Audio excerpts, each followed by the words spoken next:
Hello everyone! In this video I'm going to talk about Japanese profanity and how I translate it. Bye-bye monetization on this video.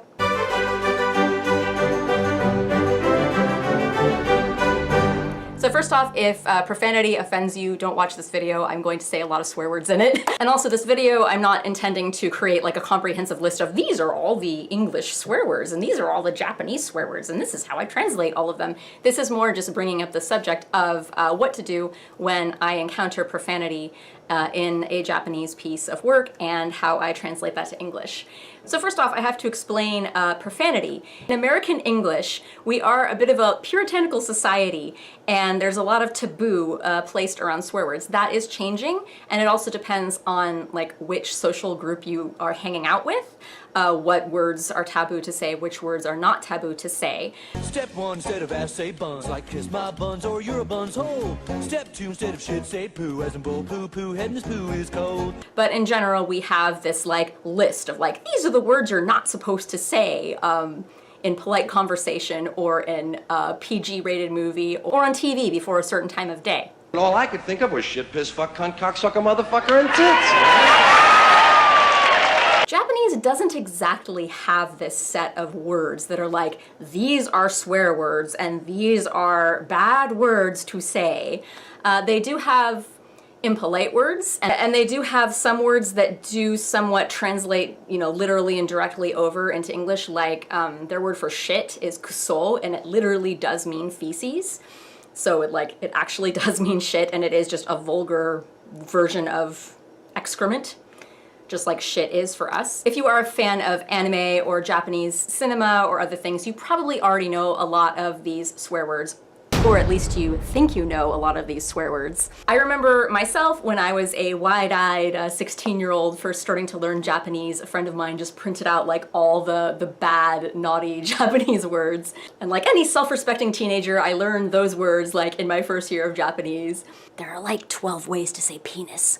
So I'm just gonna go through some of the more popular ones. So there is, like I mentioned, kuso, which literally does mean feces or excrement.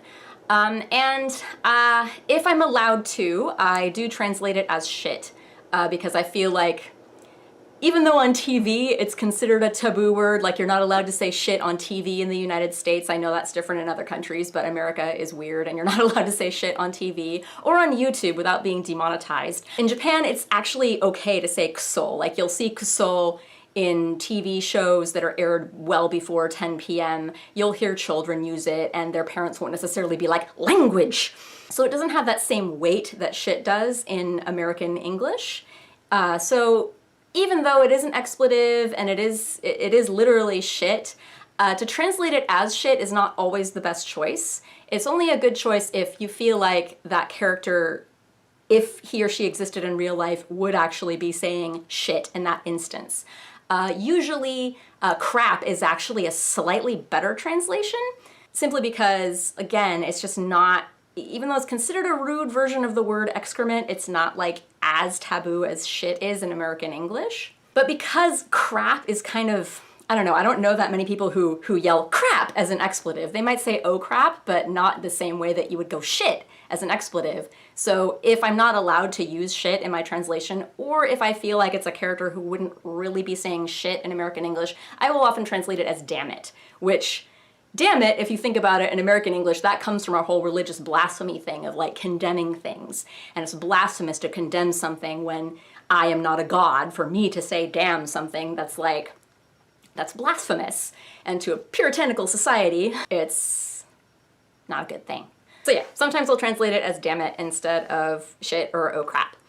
Another phrase that you might be very familiar with is kutabare. It's one of the first ones that I learned, actually. And this is often translated as fuck you, which is, it's kind of accurate, it's kind of expressing the same sentiment, but what kutabare literally means is actually drop dead. It comes from the verb kutabaru, which is like to perish, to wither away, to die, but kind of in a unromantic, filthy way. It's not like to just pass away. It's like to grossly die sort of thing. So if you say kutabare, which is the imperative, if you change the ru to a re, it becomes imperative, which means it's a command, like which means die or drop dead. So I think drop dead is actually the most literal and I'd say best and most accurate translation of it, because kutubare itself isn't inherently like profane. And again, Japanese doesn't really have that set of these are the taboo swear words that are swear words that we're not allowed to say. It has a list of rude things to say. And I'd say drop dead is definitely a rude thing to say to somebody. It's like, unless you're joking, it's definitely a rude, mean thing to say to somebody. So I feel like drop dead is actually effective and accurate instead of fuck you. If it is a character, again, who I feel would be saying fuck you in that situation, then I use fuck you. I also feel, though, that fuck off is a little bit better, because fuck off, to me, it's a little more like get lost or go away, and it's a little less antagonistic, I guess, or threatening than fuck you. Like, fuck you is like something you might yell at somebody before you punch them in the face. Fuck off is more like, dude, go away, you're bothering me, fuck off. It's like that kind of thing. So depending on context, fuck off might be better than fuck you. So another version of fuck you that I learned when I was younger and studying my Japanese swear words was kiero, which is totally not even profane, okay? Again, it's a verb, kieru, which means to disappear. If you change it to ro, it becomes imperative, and it means like, it's like I'm commanding you, disappear or go away. So literally, kiero means like go away, but if you say it bitterly, like kiero, it's more like vanish from my sight and never return kind of thing. But you know, people don't talk like that in daily conversation unless they're Shakespearean. So I translate that usually as get lost or go away. And if given the opportunity, and if the character really would say it, I would say something like fuck off or get the fuck out of my life or something like that, depending on context. But really, kiero by itself is not profane and not even, I mean, I guess it's kind of rude, because in Japan it's just rude to tell somebody go away. You would say something like, well, it's been nice having you over. You must be really busy. Yeah, they'd kind of beat around the bush if they really want you to go away. And if they tell you outright, dude, go away, that's rude. So, Okay, the next word that I learned a while ago, back in my teen years, is chikusho. And that one is pretty difficult to translate, actually, because literally it just means beast. But people will say it as an expletive. They'll be like, chikusho! Like, you know, your car breaks down, chikusho! Or something like that, or you lose a game, chikusho!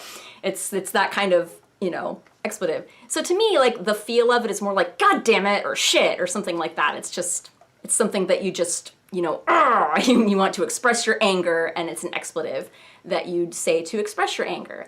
So that was often translated as son of a bitch, as an expletive, not like I'm calling someone a son of a bitch, but I'm like, son of a bitch! It's like that kind of thing. And that's a pretty accurate translation in the sense that it's the same like feel of it, that I'm just expressing my anger. But again, it's not really close to the literal meaning of what chikusho really is. So if given the opportunity, I might sometimes translate it as god damn it, or I might translate it as son of a bitch. Here's another word that I learned when I was in high school, shimatta. And that is, again, not a swear word. It's not even really impolite in Japanese. Shimau is the verb that it comes from, and that means, well, it can mean that something is closed, but usually it's attached to the end of a verb. Like if I say tabete shimatta, that means taberu is to eat, and then shimatta is like, it's kind of a suffix of the verb, meaning that I finished doing that thing. So if I say tabeta by itself, that just means past tense, I ate. But tabete shimatta means like uh-oh, I ate it. Or like if my mom made me a special dinner and I came home from school and she's like, hey Sarah, I made a special dinner for you. And I go, oh no, mo tabete shimatta. That means like, oh no, I'm sorry, I already ate. It's like that kind of feeling. It's I did this thing and it's kind of bad, but it can also mean I did this thing and now I am done with it. It's not always like a bad thing that I did this thing when you use shimatta, but it usually has that negative connotation, like, uh-oh, I did this thing. So just shimatta on its own just kind of means like, oh no, or uh-oh, or this thing happened that was not supposed to happen. So really, damn or damn it, which is the translation that I was told shimatta meant when I was younger, really to me doesn't hold up. It's really more like uh-oh or oh no. Yeah. God, what other swear words are there? Another expression is kono yaro, which is often translated as you bastard.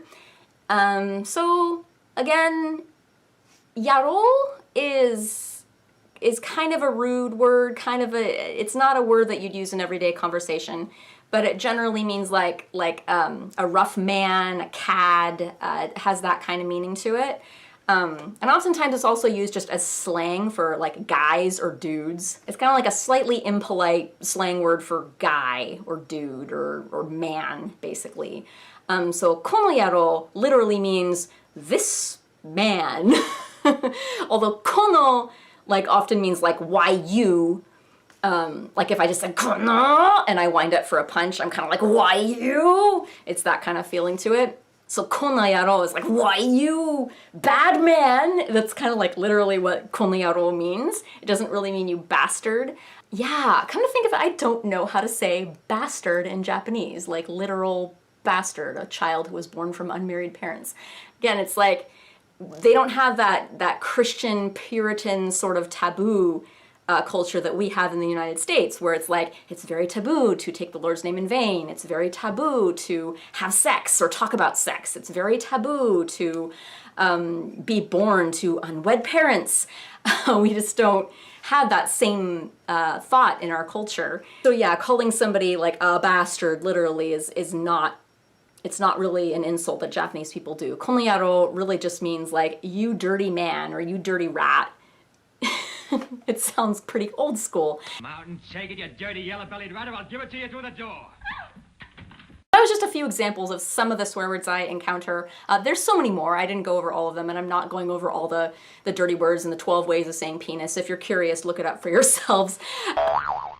But another thing that I have to talk about in this video is that you may have noticed I was saying, if given the opportunity, I will translate this phrase as thus. And that's because I'm rarely given the opportunity to use profanity in my translations. I translate mostly otome games and some anime, and for most of the companies I've translated for, with the exception of like one, they've been pretty strict on like, we don't want any swearing in our translations. This is for PG audiences. Even the otome games, they said things like, pretend that you're writing for a Disney movie.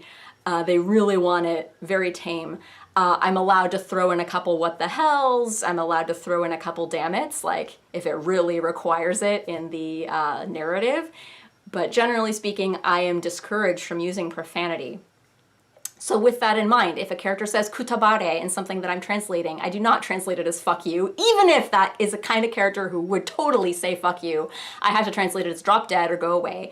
If a character says kuso, even if the character is the type of character who would say shit or fuck as an expletive, I have to translate it as, like, again, sometimes I can't even use damn or damn it, so I have to say something like rats or like crap or something, like if I'm allowed to even use crap. Sometimes I'm not even allowed to use crap. It's kind of strange.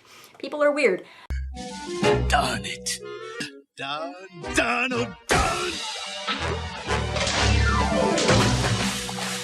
But I understand, like, a lot of people are offended by profanity, and it's better to, like, it's in their best interest to not offend people so that they will consume their product. And as long as it doesn't really take away from the story or the characters, I'm totally fine with whitewashing profanity and taking it out to some extent. Because again, Japanese doesn't exactly have profanity. And a lot of American-made TV shows and movies, I find, also have very unrealistic dialogue sometimes with characters, like characters that would totally be saying fuck, are not saying it because the TV show is aired before 10 p.m. or because the movie is rated PG instead of R or PG-13. It's allowed that 1 or 2 fucks. Kono yaro I would translate as, because I'm not allowed to go son of a bitch. I would probably, I mean, I don't actually come across kono yaro much. It might be a little bit archaic at this point. I used to see it a lot in like shoujo manga in the 90s, but I'm not really seeing it so much anymore. But kono yaro I would translate as like, why you little ... or just something else. I'd invent something interesting, like, you big pimple. I mean, actually, not being allowed to use profanity is great in some ways because it makes you a lot more creative with your insults and with your expletives. He's a smig. Hey. Ah, blurg! Bullshit. Your mother was a hamster and your father smelt of elderberries. So I wanted to pass the question off to you guys because I know I have a few viewers that are translators in Japanese or translators of other languages. I don't know what you guys do when you encounter profanity. Are you allowed to translate it as profanity? Or do you have to tame down the translation and make it more G-rated? I'm also curious to know if you are a consumer of anime or any other like subtitled film or TV shows of any other language. How do you feel about profanity being censored? Or the censorship of profanity in general, I'm really curious to know. So thanks for watching this. I haven't been plugging my Twitter page, but I do have one of those. You can add me at Sarah K Translate. It's pretty quiet right now, but I hope to expand it and maybe use it to do Q&A sessions, have polls, so that I can answer more of your questions. Also, if you have an idea for a video and you don't do Twitter, you don't want to add me on Twitter, go ahead and leave a comment below suggesting a video because I definitely am open to suggestions. Anyway, bye!